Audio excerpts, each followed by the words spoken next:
I'm from a little town called Columbus, Mississippi, and I've come all the way here to show you exactly how you can live abundantly. Fear is nothing. You hear me? You can do anything you put your mind to. I'm your girl, T2T. We're going to do life together.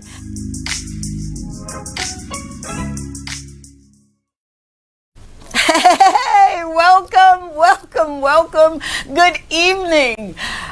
I am your friend, Dr. Tanji, but because we are using the word friend, I need you to call me Tanji. And welcome to another edition of Talk to Tanji. And I am so excited. Can you tell how excited I am? I'm excited because I get to come in your living room and maybe your bedroom and hang out with you for a minute to encourage you, to inspire you, to motivate you, to celebrate you. That's what the show is all about. And I want you to stay engaged with me, please. So I've got a couple of numbers that I want to give you. 451-9788 is the number that you can reach us in studio. And if you want to talk to me on WhatsApp, it's 470-534-2216. And yeah, let's stay engaged, okay? Because you guys were... Can I just say thank you? I know. I'm just all over the place, but I want to say thank you. I want to say thank you because you did something that you really did not have to do. You engaged, you encouraged, you supported, and that's what the show's about. So it's a quid pro quo kind of thing. Last week, we were talking to a phenomenal woman. And I say phenomenal in every sense of the word because she's a trailblazer. She is. She's one who's kind of gone before us, and she's made everything smooth for me so I get to walk in her shoes. She's none other than Lisa Joseph.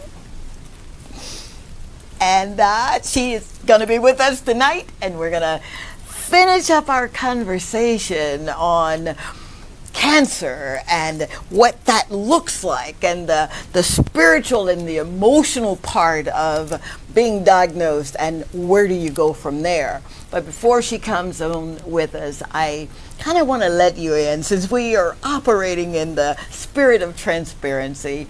I want to tell you about my story. Imagine, if you will, I'm 22 years old, right? And everything is going well. I've got a really good job. I've got 3 loving babies, and I'm married. And my mom calls up and she says, well, I'm from Mississippi, so we use words like pootie to explain how much we love a person. So she calls me up and she says, Pootie, I've been thinking, and I want you to go to the doctor. And I'm thinking to this woman, I said to her, listen, we just bought a house. We just got a car with the kids, and then I can't afford to go to the doctor.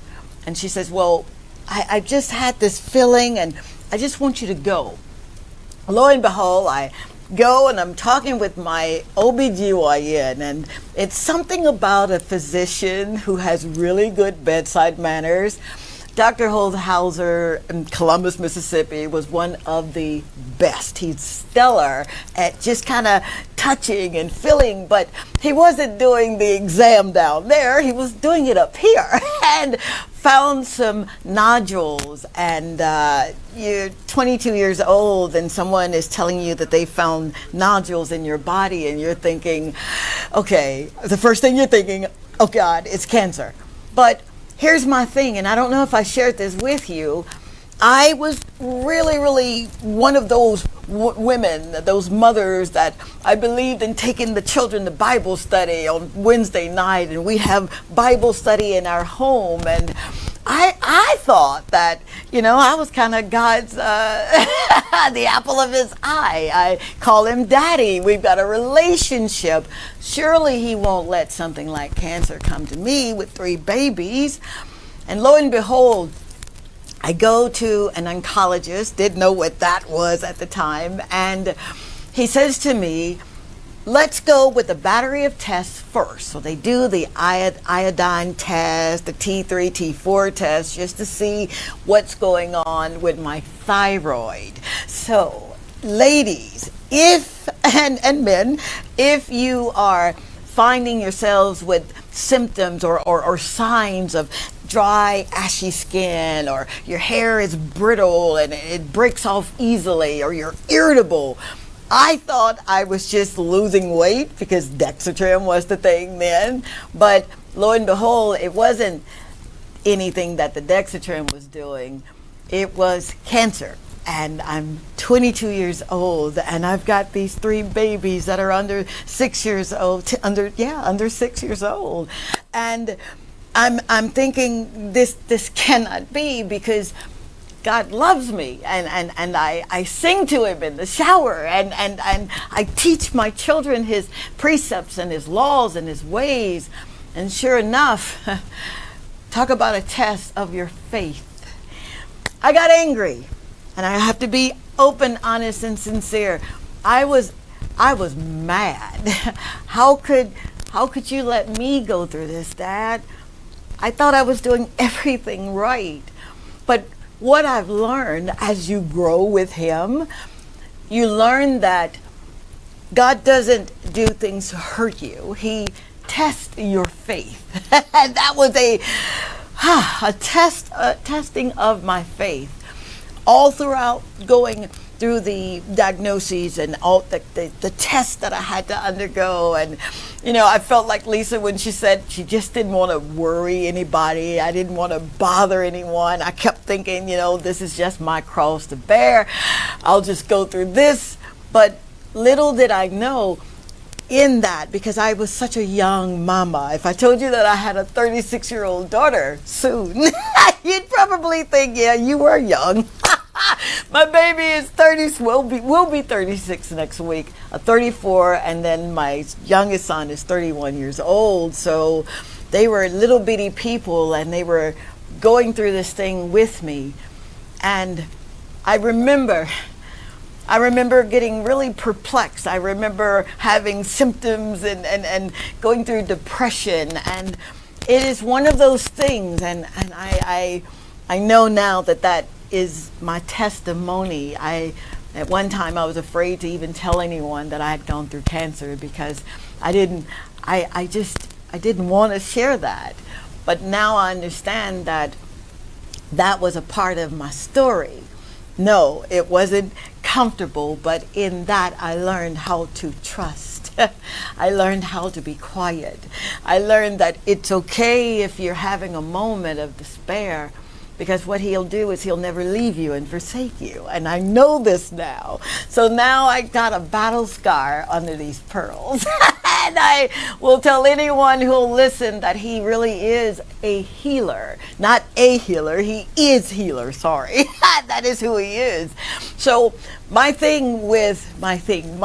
testimony now is he can do absolutely anything but fail. And I remember one of my prayers to him was, when you, not if, but when you heal me of this, I'll tell it. I'll go wherever you want me to go. I'll do whatever you want me to do. Little did I know that I was going to be winding up here in this amazing country of St. Lucia. I don't want to give too much of how I got here, but I will say this. If you are going through something right now and your faith is being tested, would you trust him? And you're saying to me, but you don't understand. I've got this going and I've got that going, and it looks like I understand. I really, really do. Because I look over my life and I'm amazed at how he does a thing. And when he does it really well. So that's my story, my cancer story. He is healer. And for anyone who need to believe that, I'm here to tell you that he will do it. You heard Lisa's story last week, and we're going to pick up with how do you go from, okay, I've been diagnosed with this, my mental faculties are all over the place. I'm spiritually bankrupt and emotionally I don't know what I'm going to do. So I need you to stay tuned, if you will. Please. We'll be right back with my guest. Stay tuned.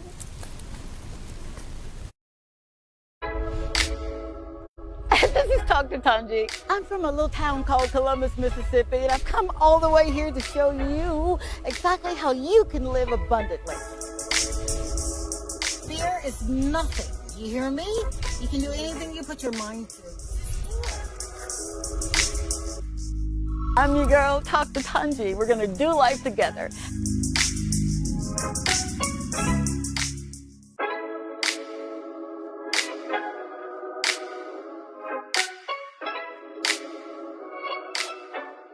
Hey, it's your girl, Dr. Tanji. And whenever I get ready for a show, I use a Toy Day food.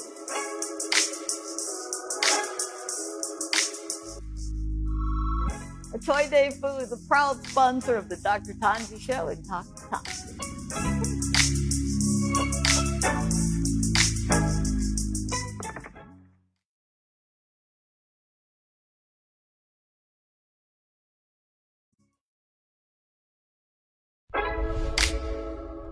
This is Dr. Tanji. I'm from a little town called Columbus, Mississippi, and I've come all the way here to show you exactly how you can live abundantly. Fear is nothing. You hear me? You can do anything you put your mind to. I'm your girl, Dr. Tanji. We're going to do life together.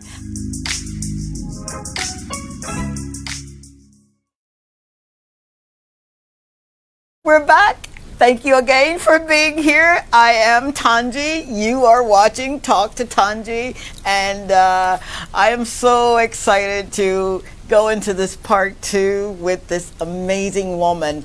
All month I've been saying Happy International Women's Day for everyone who ever dreamed and ever said, you know what, I'm going to do it. I'm going to put this plan down and I'm just going to do it. Thank you. Thank you so very much for believing in who you are. Thank you for believing in your abilities and your capabilities. And this woman that's here, she's one of those that believes too. I was so moved by her story last week that I'm getting chill bumps already now, because when I tell you that she's phenomenal, you already know it. You guys were so beautiful. You were so amazing to call right in and tell us, you know, what you were thinking. And I'm very grateful that the love and support was there. So thank you very much. Without further ado, my new bestie, Lisa Joseph. Thank you so very much. Oh, it's an absolute pleasure to be with you again, and I think, you know, the hair, we complement each other pretty well. Oh my God, isn't she gorgeous? The big hair, we have that going for us. Yeah, we do. And the beautiful smile, how about that? Yes, that's good Oh enough. my God. You know, again, coming into your presence, hearing your story, it resonated so loud in my ears, Lisa. I've got to get into those 3 things that we go through as women or as people who have been diagnosed with cancer. Your mental effect. Spiritually, how do you move if you're spiritually bankrupt? And emotionally, how do you just not be all over the place? So let's start with the easy one first, yeah? When you hear, this is what I've been diagnosed with. They're telling me that I've got cancer. I don't know if it's a malignancy. I don't know if it's benign, the bad one or the good one. I don't know if it's began to spread. How do you take control of those mental what ifs? How do you do that? You say it's an easy one. It really isn't. You know, most people would know their bodies. Mm-hmm. And if you're in tune with yourself, you would know that there's something something definitely going wrong. For sure. And by the time the diagnosis would come to you, I can tell you, and I'm sure, Doc, you experience that. It's like everything stops in that moment. Everything stops, and you are wondering if your hearing, is okay. Is this what I just heard? And then many things begin to happen. You begin to process so many things. And at least in my experience, the last thing I really thought of was, am I going to die? That was the last thing on my mind. Really? It was really about, how am I going to get through this? Gotcha. Can I really get through this? Gotcha. Because death is going to come to all of us. For sure. We do not know when, but it is never a pleasant experience knowing that it is coming in a particular moment. Yeah, so for some people, hearing that cancer diagnosis is equivalent to them hearing that, hey, you are going to die next month, you're going to die in the next 2 years. And once you walk out of that doctor's office, you don't really want to be around anyone. You don't. You don't necessarily want to share that news. You do not want to process what that really means. There is an absolute need for you to retreat into yourself, and you need to sit with that information. Now, cancer is a complex thing, Doc, and you know that. For sure. Two individuals can be diagnosed with the same form of cancer, and their bodies are going to... Absolutely. The disease is going to progress differently and so forth. So, you need to first say, I need to arm myself with the information. How do I understand what is really happening with me?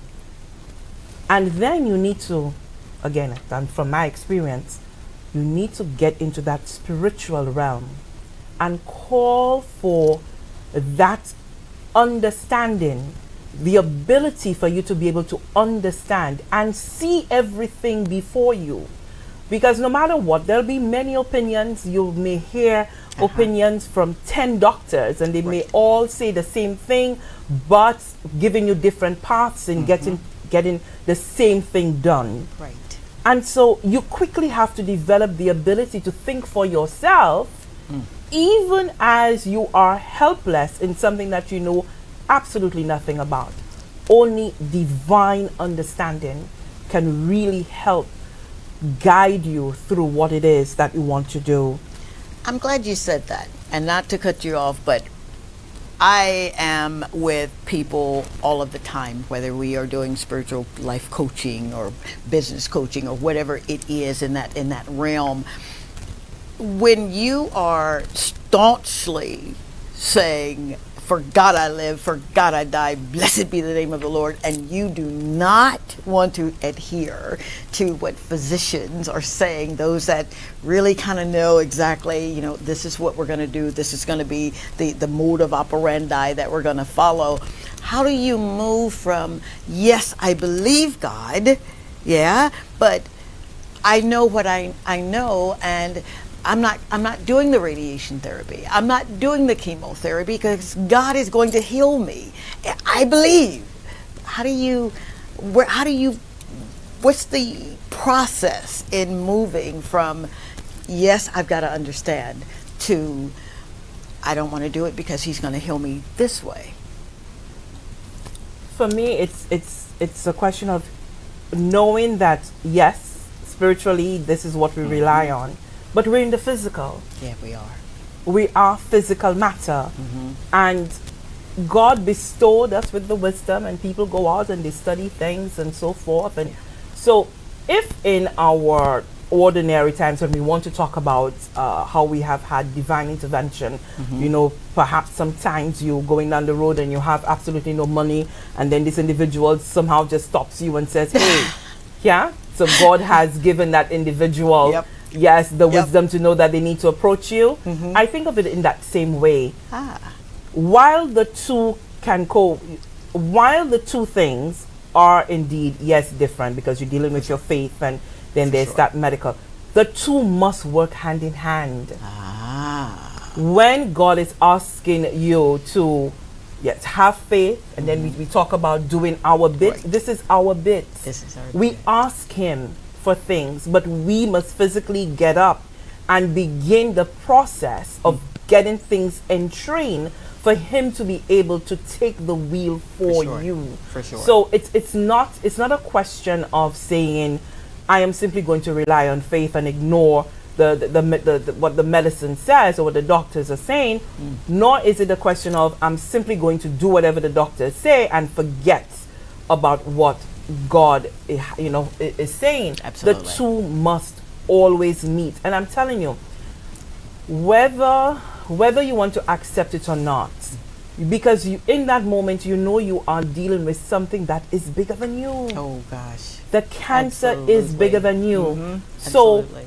whom can you really turn to? Yes, the doctors are there, but at the end of the day, they are human, they're man. Medicine within itself has its constraints. Right. What you need is a powerful being that would be able to direct all the things that need to come together to help you. Now, I can hear maybe someone saying, but why do people still die? I know.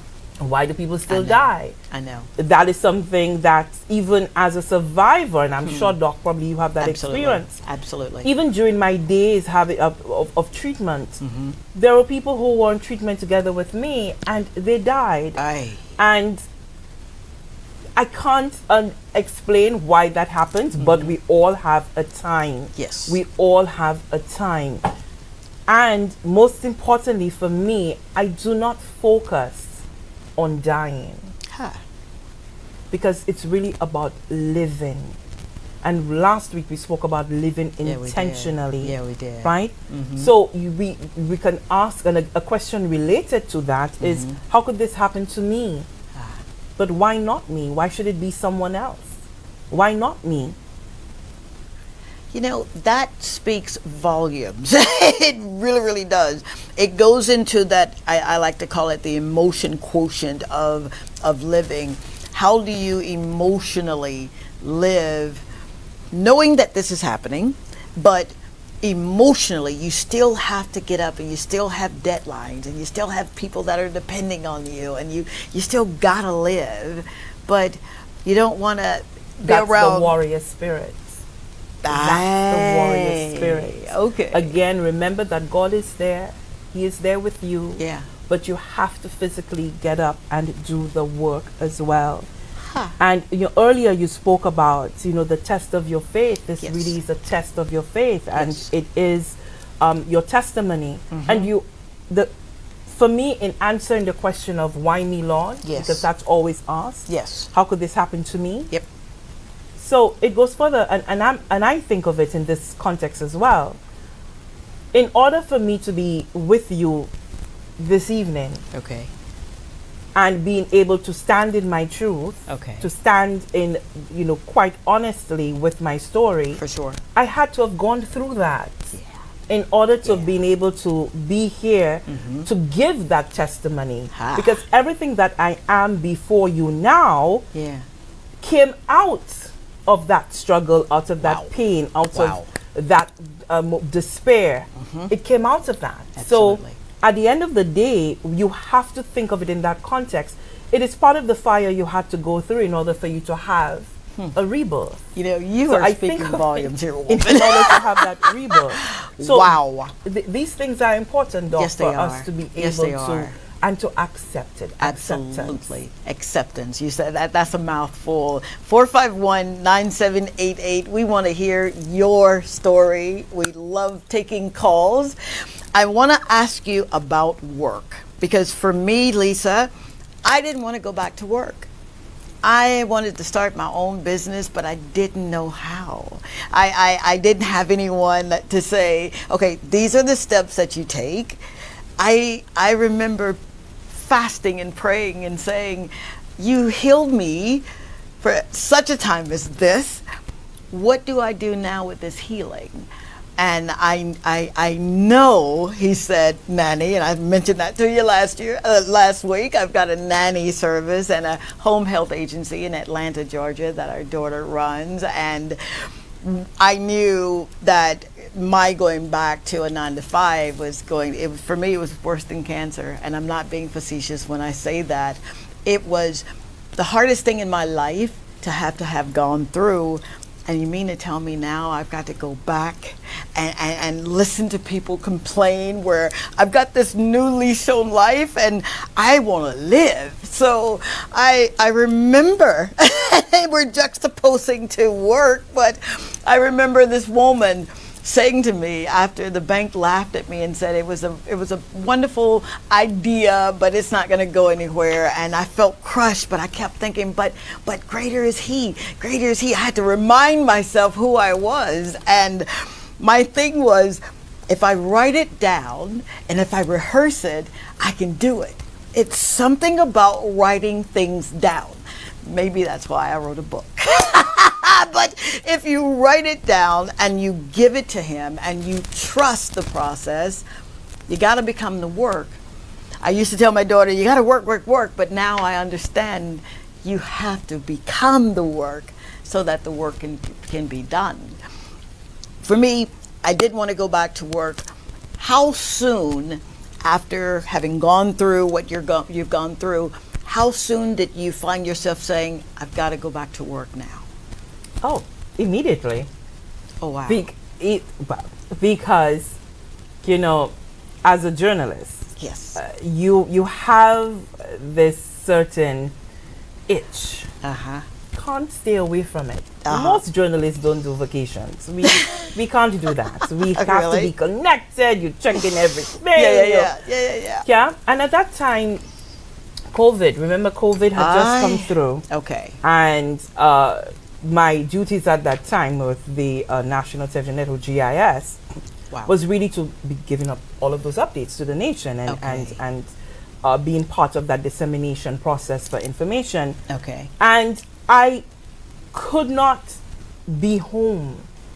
So after my first surgery, I was back weeks before the doctors had said. Come on. And I remember leaving home and my mother was she's like, you can't go back. And I'm like your mother. Yeah, but the thing is that for me, if I had to be home and be in bed, my fighting spirit would die. Wow. Because and looking back now, I realize that it was really because I did not want to surrender to what was happening to me. I knew it was happening, but I did not want to give in to it, because staying home really meant that I am accepting what this fate is. I needed to get back to my normal routine in order to A, distract me, and B, to give me a reason for being awake, for being alive. I needed to find that life back. And so I would go, and of course, minimal movement, but I can still talk. For sure. Talking, you make that happen. Oh, absolutely. But in doing that, I found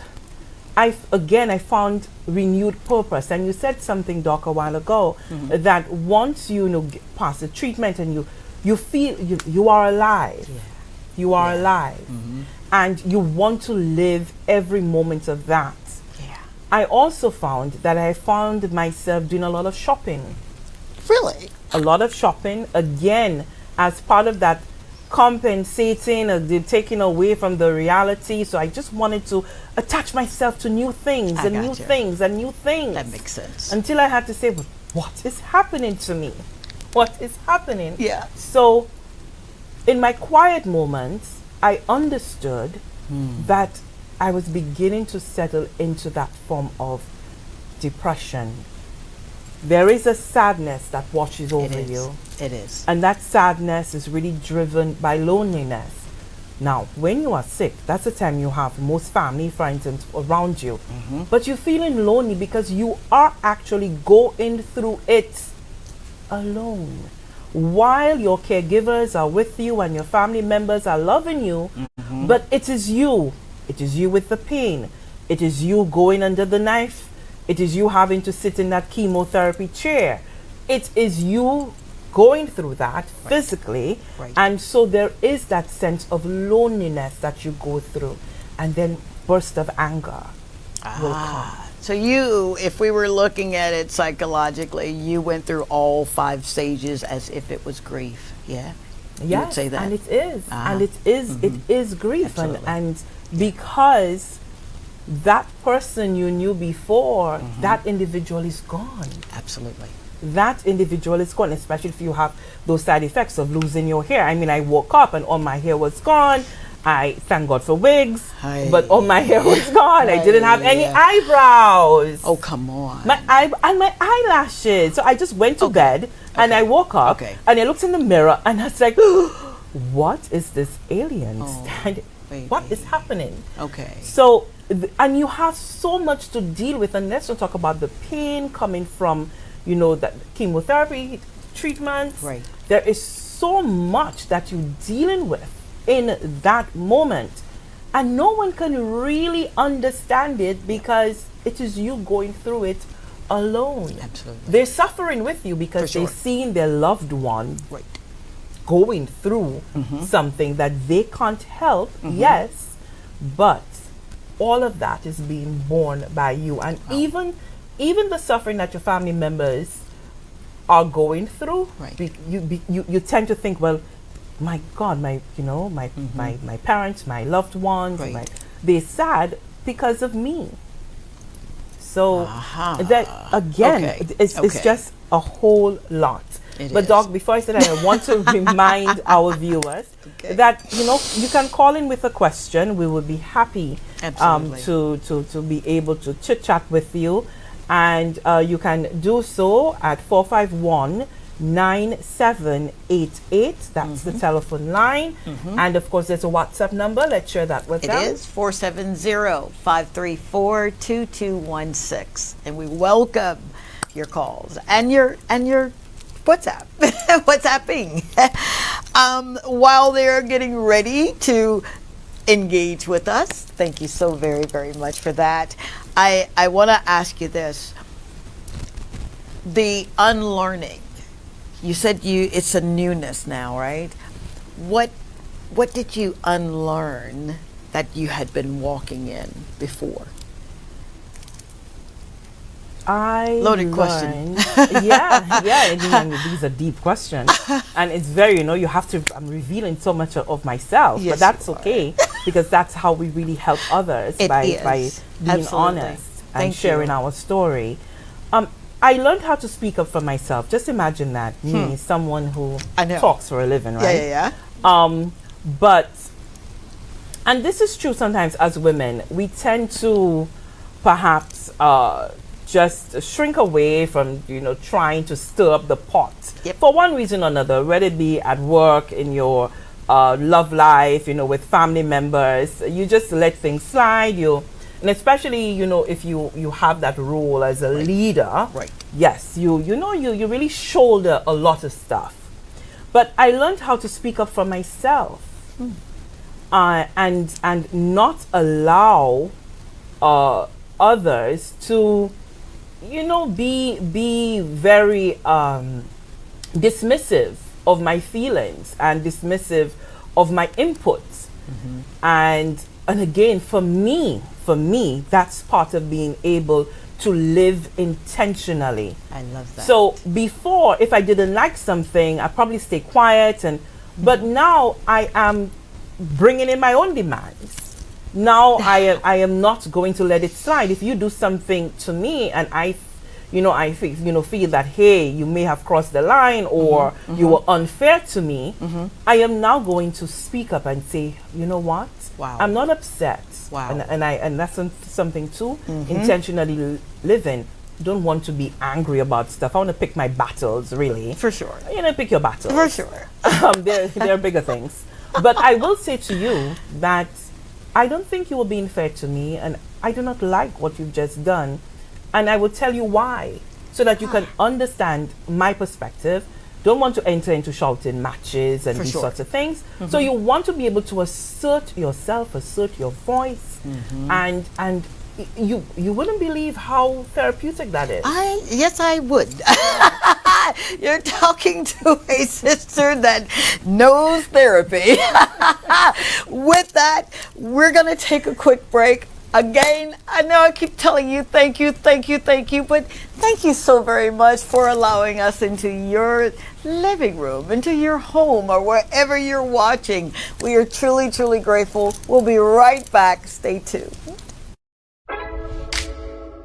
This is Dr. Tanji. I'm from a little town called Columbus, Mississippi, and I've come all the way here to show you exactly how you can live abundantly.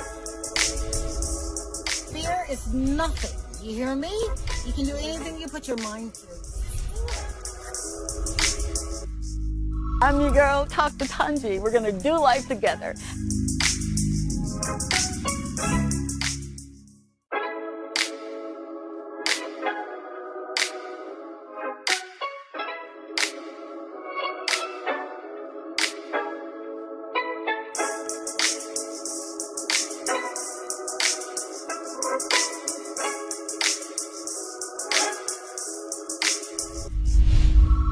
I never leave home without my lip conditioner and lip scrub from T2T.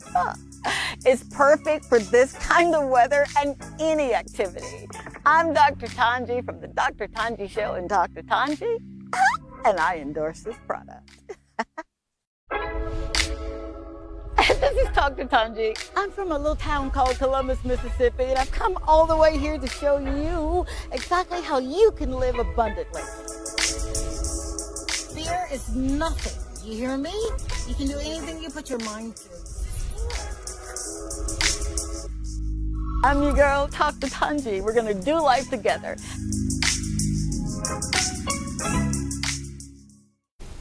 All right, we are back. Thank you so very much yet again. I'm your friend, Tanji, and you're with the Dr. Tanji Show. And we are, oh my gosh, I get excited when I'm in front of great people. I do. I'm sweating. But I'm having an amazing time because this woman has really, Lisa is just, I love you, lady. I do. You're stuck with me, so yeah, yes, you got to. We're stuck with each other. 451-9788 is the number to call in, and WhatsApp it's 470-534-2216. And we're getting down to the meat and potatoes of how do you pick yourself up? How do you go through something as traumatic as cancer? I wouldn't dare tell you what all I've been through because you wouldn't believe me. But I'll give you a hint. After going through the cancer, and now you're thinking, okay, God can trust me with trouble now, and I've got all of these monikers, right? And then I get this thing about, I think I want to go and move to another city. Not because something was going on in our city, but I just wanted more. You don't go through something as traumatic, and Lisa said it best, no one gave it to us, right? You don't go through that without saying, okay, I've got to live now. And one of my things was in living, my quest was, how do I get closer to him? How do yes, I know you're daddy, and yes, I know you can do anything, but I want to be able to walk in the spirit more than this fleshly thing. And that was one of the things that, for me, moving from this city to that city was going to allow me that privilege of doing, or so I thought. But when you're moving into another dimension of your life now, and you've gone through something as traumatic, and you're standing believing God, okay, I can fly. I'm better now. Lisa, how did you prepare for the next dimension in your life? Because you've got a book in you, lady. You really do, and I'll publish it. I've got a publishing company. Oh, thank you. Look at that. Thank you so much. So now we really stop. So So now you know who you are in the spirit. Yeah, or you're learning who you are. How do you prepare now for the next dimension? People say you're going into another level. I like to liken other levels is when you go to another level, you have the same mindset. When you go to a whole nother dimension, everything changes. What does that look like for you? For me, it was, I want to have a more spiritual walk. I don't want this flesh. For you, what did that look like? Pretty much it's the same thing. For me, it's really about, I said it last week, just doing the right thing. There are no if, what, buts, I don't want to justify things that I know are morally not pleasing. I don't want to have to justify that. Well, everybody's doing it, so no. You can't negotiate that way with God at all. But the idea of moving on, for a long time, survivors will not know how to do that. And I think that's why I went through part of that whole buying frenzy of getting new things, because you will feel stuck. Yep. You are stuck in that moment of your cancer diagnosis, the treatment, all what the pain you're going through, and so forth. And then there is the uncertainty of tomorrow. You do not, and we say that, well, tomorrow we don't know what tomorrow is going to bring. But when you are dealing with something like cancer, you really do not know what tomorrow is bringing. You do not know at all. And so and I think, and that is still true, that dreaming for me does not happen as it should. I do not see enough of myself in the future. So when I talk about dreaming and saying, well, what am I going to do next year by, the next 2 years I want to be able to accomplish X, Y, Z. In the next 5 years I want this to be. That is not happening. That thought process for me isn't there. Because I do not know if I am going to get that far, you see. So even if I may have all of this spiritual and I believe in my Father and so forth, and for now, and again, look, I'm still saying for now, I'm standing, I really, do not see myself in that light. And so I think that, and I've had a few conversations with survivors, and they too are dealing with that. And so now I'm beginning to really understand the importance of telling yourself that you are worthy and accepting that you are still here as a cancer survivor because your journey, God has said your journey has not ended. And you have to embrace this chance that He's given you to fulfill new things. And you need to redefine what those things may be. And so it may not necessarily mean, being able to get a promotion, the things that we attach success to be. For sure. Yeah, because we all have a different idea of what success is. And so you may need to redefine that for yourself as to what exactly this new purpose is going to be. So you have to understand, and I am worthy, and you need to get up and push through. So finding that dream, finding whether it be, you spoke about opening up a business and so forth, you need to be able to get something, grab onto it and be able to pull yourself up. For me, that was, of course, coming to work and being able to continue in my duties. And so just because you have hit this roadblock doesn't mean that this is where you must stay. You don't have to remain there. You have to be able to find that fortitude from somewhere and get it with people who support you and people who get it, to be able to continue your journey. So we have a call, and we want to say thank you so much. Talk to us. Please, your own air with Tanji and Lisa. Hi, evening to you. Thank you for calling in. Hi, good evening.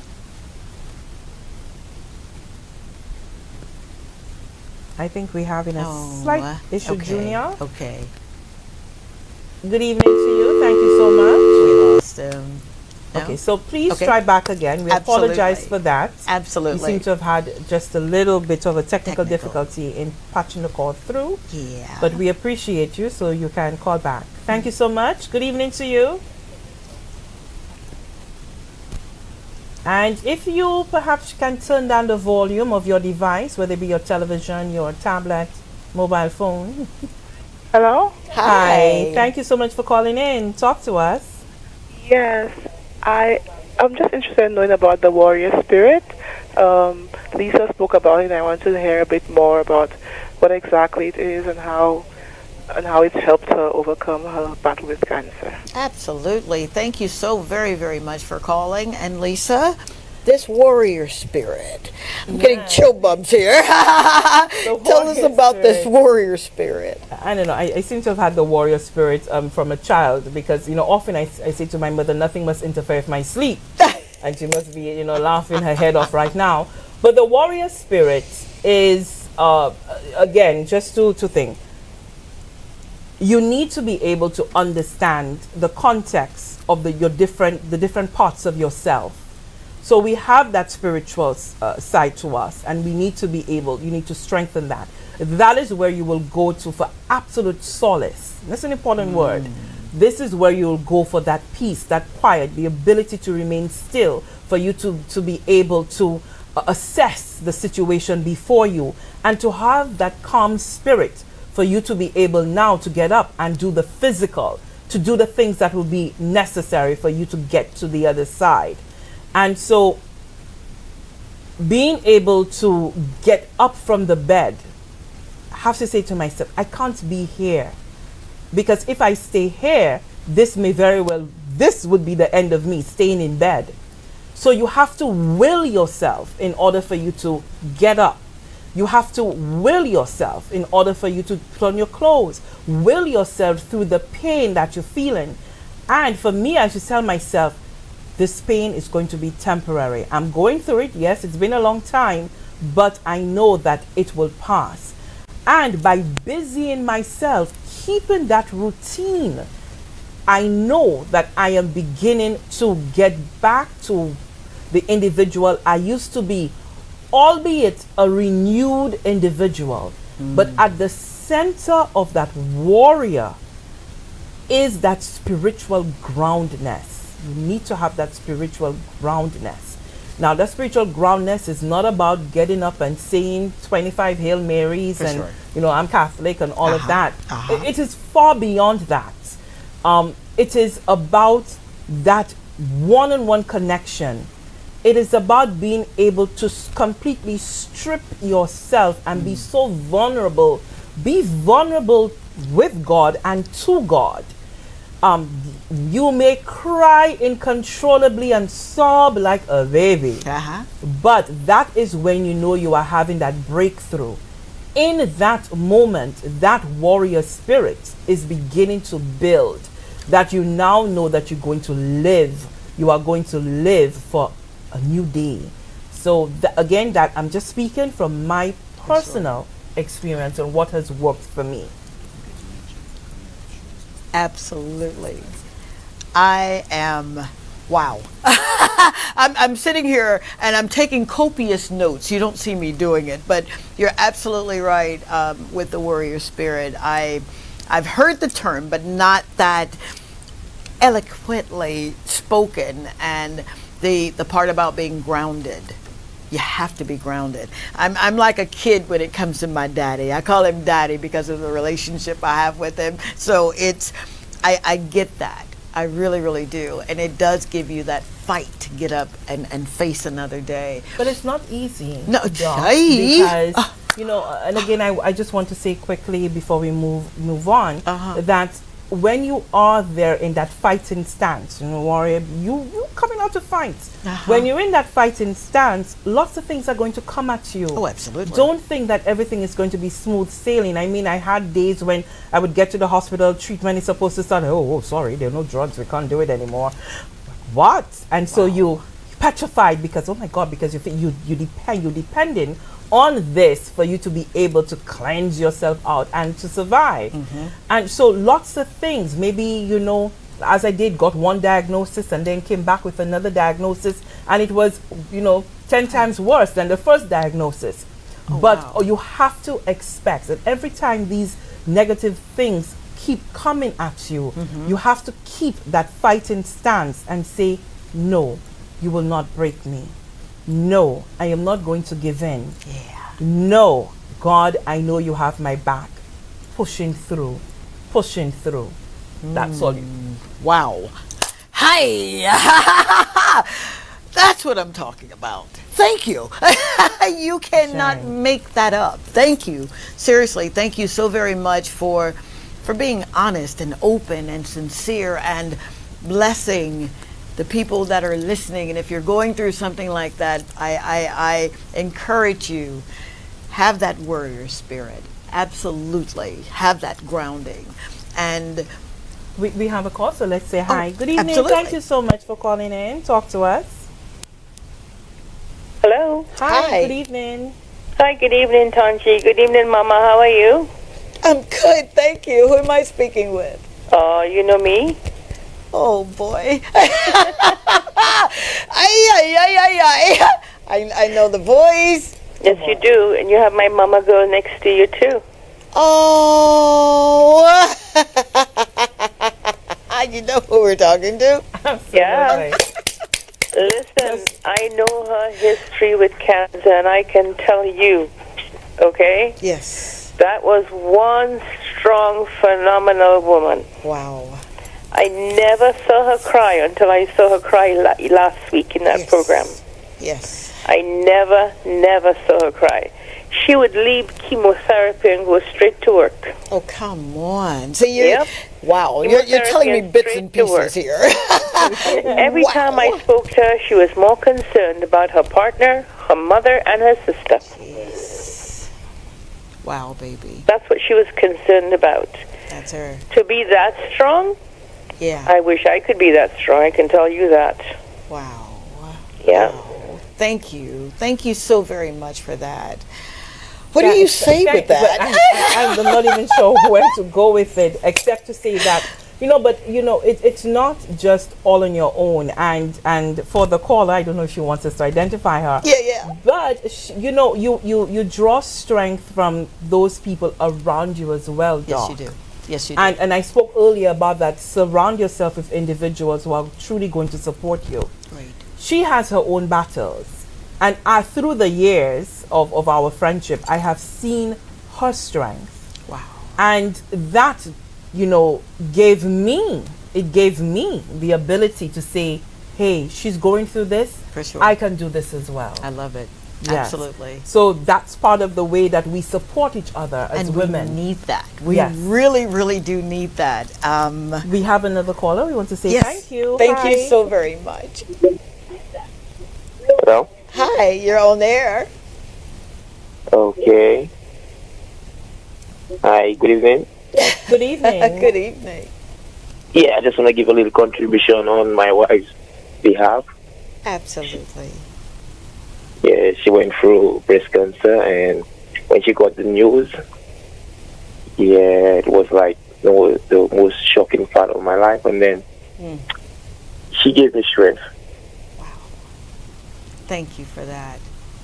How she gave me strength, and I cried when I got the news. Like, we just got married, and a couple of months after, then get to know that she has breast cancer, and how is she doing now? Absolutely.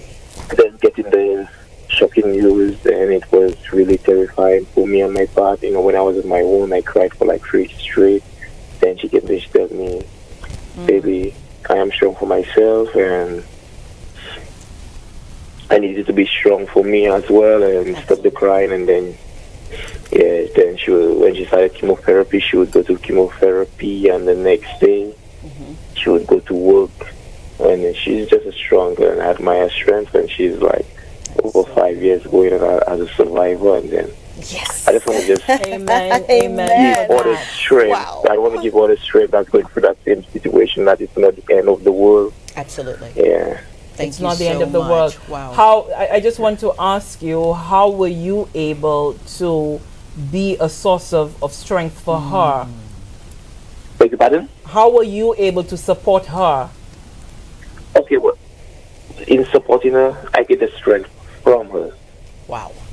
Yeah. So she you was- know why that is? Instead of me being her strength and supporter, Yes. it was the other way around. But she was And that's why I drawing really that from admire you. her. She was. She was drawing her Absolutely. strength from the love that she has for you Yeah. and the dream of your life together. Wow. That is, so that and both of you, you were fighting for both of other. your lives. Absolutely. Yeah. So I'm really happy that she's now 5 years 5 going on strong as a years. survivor. Thank you so much for sharing that. Absolutely. And thank you, seriously, for calling and sharing But your story. I know we do the time, but I just really want to ask as well, because there are so many other little things in there. How did you deal with the changes that your wife was going through? Because there are Well- changes to her physically. Yes. How did you deal with the emotional side as well? Okay, so, hello? Yes, we're listening. You kind of breaking up. I can't really hear you clearly. Oh, but I was asking about how did you cope with all of the changes that was happening with her physically? Well, I just adjusted to it. I just had to make it part of me, and then I had to just say, well, okay, this is what it is, and you can't be a loser. You have to be a fighter, and this is how I gain strength. Wow. You've said a Wonderful. mouthful You sound there. very Yes. young. Thank you Yeah. so much for that. Thank you. Congratulations to you and your wife as Yes. survivors. Yeah. Yes. And thank you for sharing. Thank you so Thank much. you so very much. And Okay. thank you. But Doc, that's another part of the conversation. And as women and for women who Absolutely. have partners. Right. Because, and I mentioned it earlier, yes, we are physically going through, but our partners as well Going through are it as going well. through. You better because believe it. they now have to adjust. Absolutely. And they have their own Right. fears as well. Right. And then, of course, how